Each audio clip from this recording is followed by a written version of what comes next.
Chigimik is one of over 75 community health centres across the province.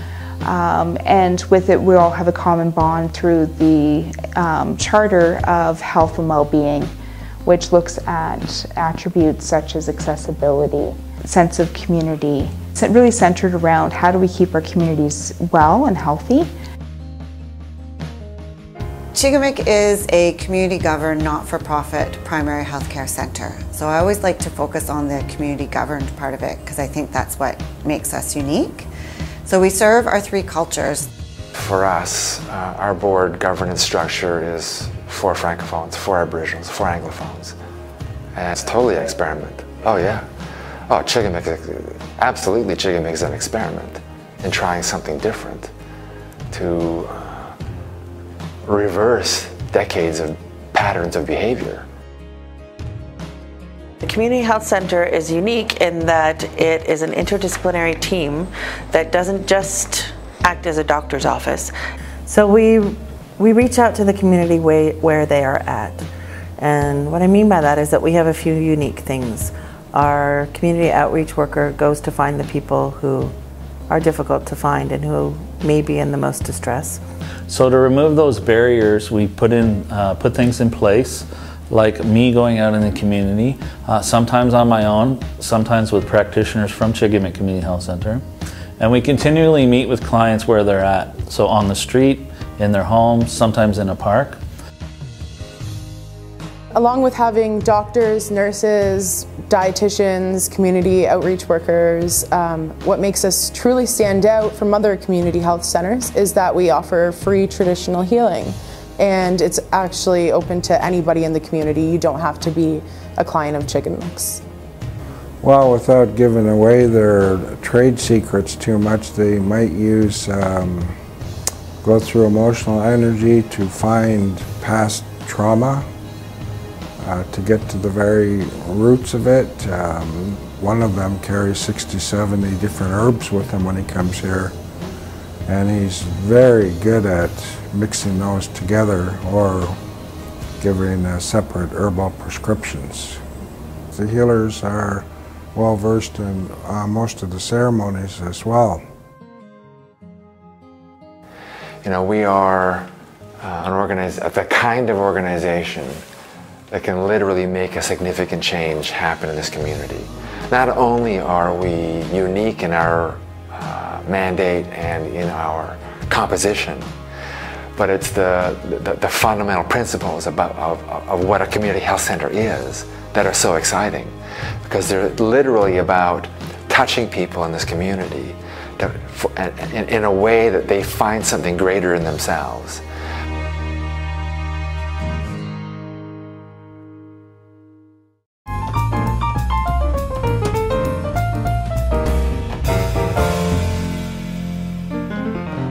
I'm 43.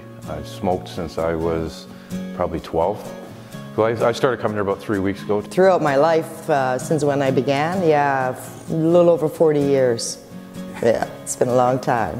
I've been smoking since I was 12, so I'm 24 now, so that's 12 years, that's a long time. I was referred by my doctor, Mick Sweeney. Just get a little one in there for her. But you know, she pushed and pushed. I didn't go right away. It wasn't something I just jumped right on and said, here I am, I quit. It's not that easy. I like about it is it's a little bit of counseling, because one time before in my life I quit just on my own. But with counseling and the help, it's much better, much better. Sometimes it becomes a little unruly because more than one person speaks at once. But other than that, we do a round-in. We discuss the cycle of the addiction, how exciting it feels when you feel you want a cigarette, right around to the disappointment after of actually having one. It's very informative. It's not strict at all. It's very supportive. The group is really, really good. Even the time factor when I wasn't using the NRT, I was still coming to the group on a weekly basis because the group gave me inner strength. It gave me my own inner strength. Coming to this group once a week, it reinforces that other people are trying to quit. It's not just me. Anybody can come. They don't turn anybody down. I think that's the nicest thing. There's no judgment given to you.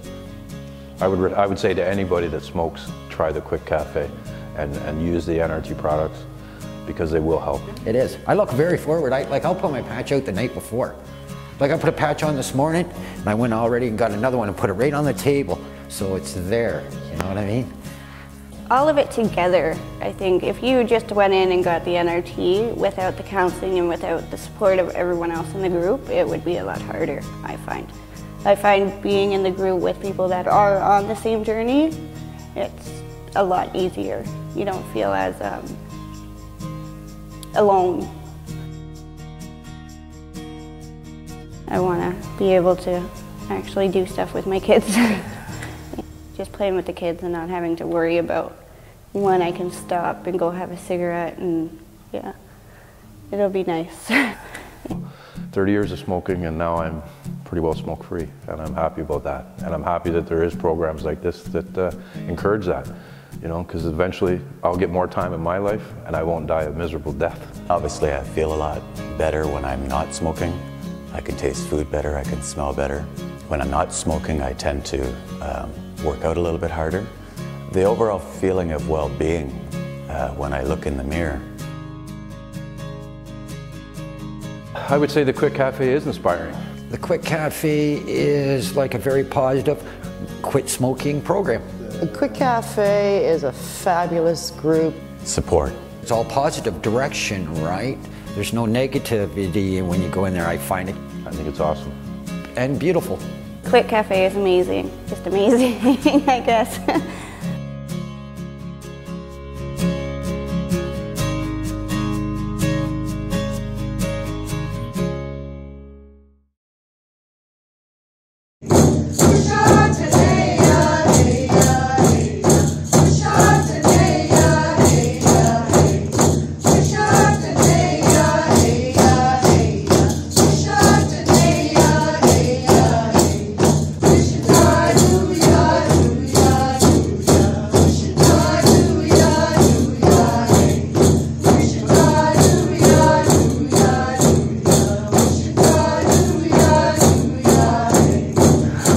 enjoy going to Paula was in that, you know.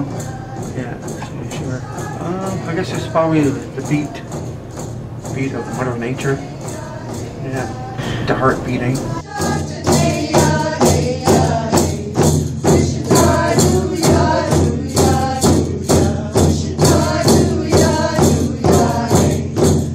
Oh, nature. Yeah, most of my paintings are shorelines, like Georgia Bay shorelines, and yeah, teachings and the environment. Yeah, my teepees and that kind of stuff. Just enjoying the Northern Lights.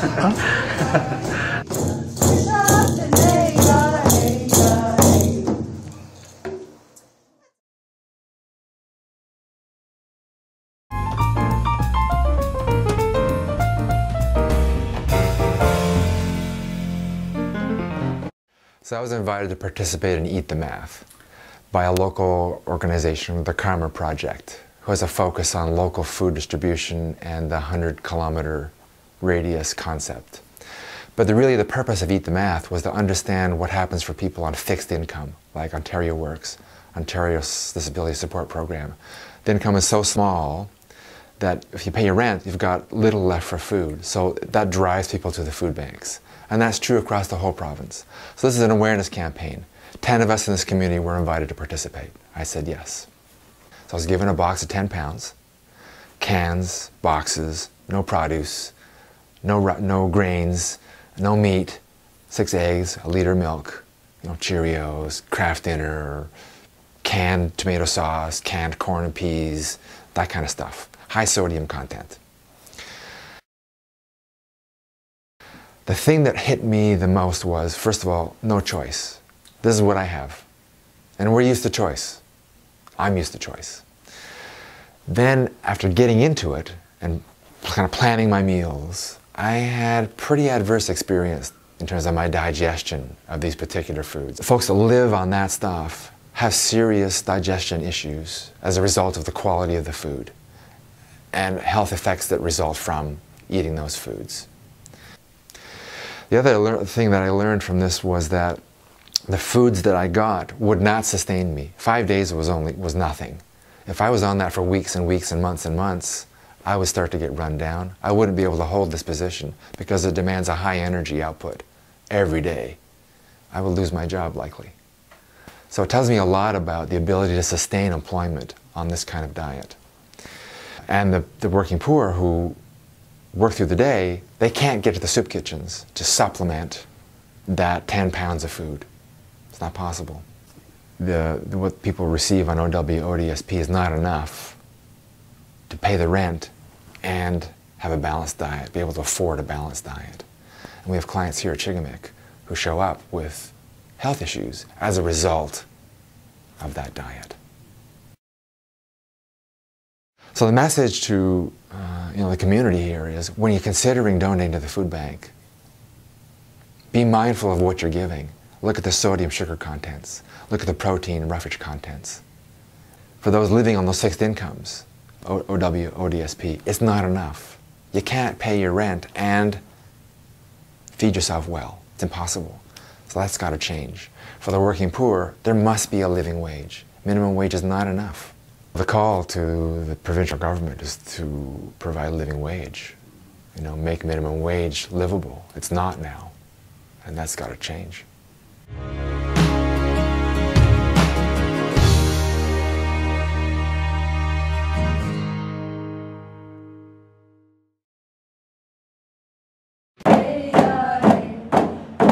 We're celebrating National Aboriginal Day to really celebrate and highlight all the accomplishments of the First Nation, Métis and Inuit community.